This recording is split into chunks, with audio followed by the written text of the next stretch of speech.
Welcome to the To Your Health podcast, your go to source for everything health, wellness, fitness, and the latest in medical insights.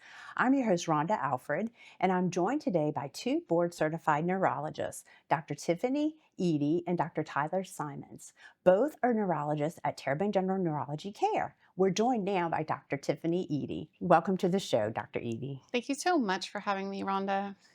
Well, let's get started with you telling us a little bit more about yourself, your board certifications. I understand you have three of them, and your role at Terrebonne General. Yeah, so I'm a neurologist. That means I study the brain, spinal cord, and peripheral nerves. I have extra training in seizure disorders, so I'm a seizure doctor or an epileptologist.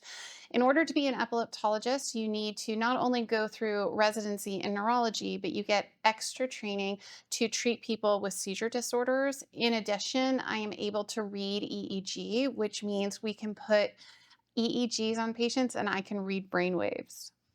Okay, so that's very important, I'm sure, when diagnosing. It's very important, and it provides so much information because you can really see someone's brain health, and often their brain health is something that really isn't reflected on what they look like on the outside. So you can put on an EEG and you can see how they're doing from a total health perspective. Okay, gives you a lot more insight. Why did you decide to specialize in neurology? I have been incredibly interested in the mind, autonomy, personal identity ever since I was a small girl. And then when I got to college, I realized that I could specialize in neuroscience. And then I realized, oh my gosh, I could be a doctor. So I went ahead and got a PhD in neuroscience. And then on top of that, went to residency and learned how to be a neurologist. And I think understanding how the mind works is a way to understand and live life and gives you a perspective because not only do you see everything through the mind, but having the proper mind health can really spill over into all aspects of your life. Is proper mind health something you can develop? Sure. So, not only is there the perspective of understanding that your mind is and your cognitive well-being is based on all sorts of things. There's things to control like your blood sugar and your blood pressure, but there's also staying in a calm, relaxed mode so that you can really take the world in. And then once you are able to take the world in, you can turn around and use that information to make the world better. And I understand that you're epilepsy certified. Can you tell us what that means for our patients? That means that if any patient who has episodes and they don't know what they are, sometimes it's epileptic seizures, sometimes it's stress response, sometimes it's cardiac in nature. And often my patients don't actually care what's causing the problem. They just want it to stop because it causes all sorts of disruptive episodes and it really makes their life hard. It makes them so they can't drive. It can affect your ability to get a job. And so they come to me and we talk about what's going on, when it happens, and how do we make it stop. And depending on what it is it will define the treatment path. And in order to really definitively understand it, I can use an EEG and capture it. And once I capture it, then we can go ahead and do what needs to be done to make those episodes stop. So, what are some of the common symptoms that someone would have that they would have to see an epilepsy specialist? Usually, it's patients who have episodes that are out of control and they can't control them. They are relying on their family. They're unable to drive. They're unable to hold a job, all because of these things that are really feel out of control. So, together, I like to work with my patients to restore autonomy so that they get back in control. They're the ones that know when it's coming and take steps to prevent it. And there are a lot of we have studies and we have knowledge on how to make these episodes stop depending on what they are. And so working together, it's a really great field because people, when they get the treatment they need, they can go on and have really fulfilling lives. They can drive, they can work, they can have families. And so it's wonderful to see somebody stabilize out after you've given them the treatment they need and then have a successful life after that. So, how does stress, sleep, and overall health impact epilepsy? So I would say that getting high quality restorative sleep is probably the most important aspect of seizure control in my patients.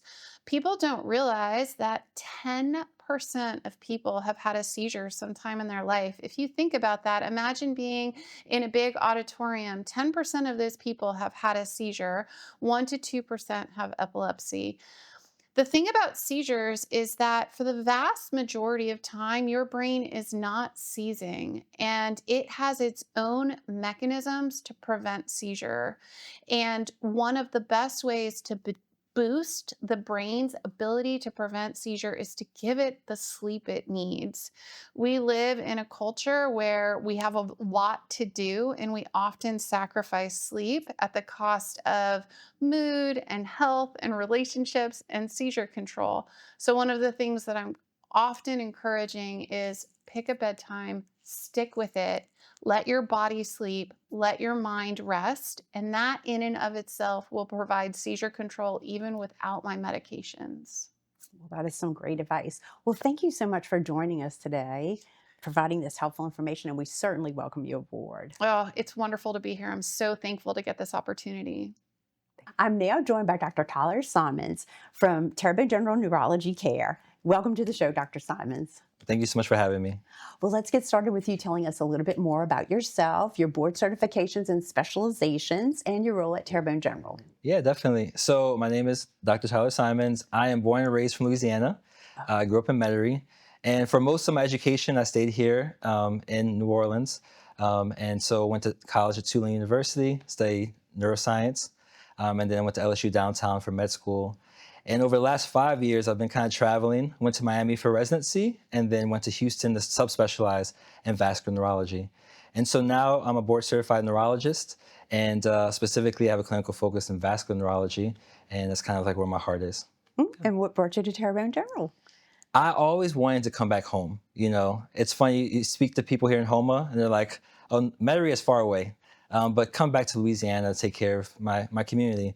And so this was a great opportunity to fill a need and to build something great. Why did you choose to specialize in neurology? I actually loved neuroscience for many years, and I think the brain always inspired me. Unlike any other organ, the brain can take chemical, electrical signals and make our abstract reality. And so our happiness, our memories, and so that always kind of really inspired me. It was something fascinating. Yeah. And what are some of the most common conditions or symptoms that you see in your practice? In my practice, our neurology department sees the full breadth of neurological conditions. And I would say the most common actually is dementia or cognitive impairment. We see a lot of neuropathies, radiculopathies, and of course, I see plenty of strokes and epilepsy as well. And can you tell us more about your specialty of vascular neurology? Tell Yeah. us what that entails. So vascular neurology is basically a subspecialty within neurology, and it just means that I went through extra training to be able to manage and treat full cerebrovascular conditions. So that includes ischemic, hemorrhagic strokes, arteriovenous malformations, dissections, and it just means I have an extra focus and expertise in this area. Yeah, we have a huge cardiovascular program, so it fits right in along those lines. Definitely. What conditions do you most treat with this subspecialty? By and large, the most common causes of strokes would be ischemic strokes, whether it's coming from the heart, if a patient has atrial fibrillation, or from plaque buildup in the carotid arteries. But I would say ischemic strokes are the most common.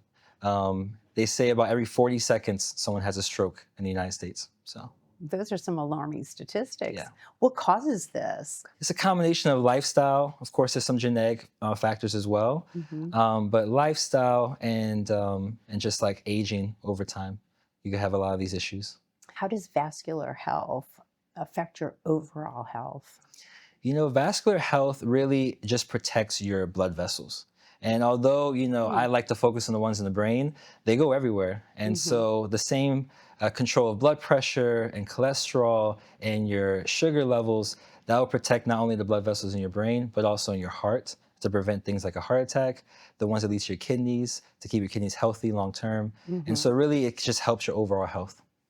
How can people prevent stroke by being more healthy? Things we like to focus on would be lifestyle, modifiable lifestyle risk factors. So definitely staying away from tobacco use and smoking, Mhm. making sure your blood pressure is controlled in regards to also diet. There's a couple different dietary regimens we have. One's called the Mediterranean diet that you can stick to, lots Mhm. of leafy greens and protein. And then also just staying active, making sure you have a regular exercise routine, even something as simple as 30 minutes of walking a couple times throughout the week, you know. Yep. Easy things to do. Yeah. At least it sounds easy, right? And they make a big impact. So, They sure do. yeah. What are some of the latest advancements in stroke care? Stroke is an evolving field and super exciting times. Mhm. There's kind of two mainstay treatment options for stroke, either a medical treatment or a physical mechanical treatment. And I would say some of the big advances is that we've had improvements in both. We now have medicines that can break up a clot that's more specific for the clot itself. And now we have all these surgical options where we can physically go and remove the clot within the tiny arteries in the brain. And we can do that up to 24 hours from the time that the symptoms start. So So timing is very important. they say time Correct. is brain. And so as soon as you have symptoms that are concerning for a stroke, it's important to call 911 and be evaluated immediately. When does rehab play a part in stroke recovery, and how does it play a role in stroke recovery? We focus a lot on the acute treatment, but that's just a small part of the care for stroke. The long road is the rehabilitation road, and it's super important. And so they need to work with a physical, occupational speech therapist, Mm. and this is where really strokes are healed over time. Mhm. How can one keep their brain and nervous system healthy? Yeah, so the same kind of things you would do for vascular health, I would say are very similar to brain health. And now is a, more than ever is a brain health initiative. And so sticking to physical exercise, great nutrition, and also challenging yourself, cognitive challenge, social challenge, and making sure you come see us in the clinic to make sure your factors are well managed. Yeah. Okay, well, we're going to close on that note. Thank you for joining us today. It's my We pleasure. enjoyed learning more about you and the stroke specialty you have. Thank you so much. For more information about Terrebonne General Neurology Care, visit tghealthsystem.com. Don't forget to like, share, and subscribe to our podcast where you get your podcasts. Thanks for joining us.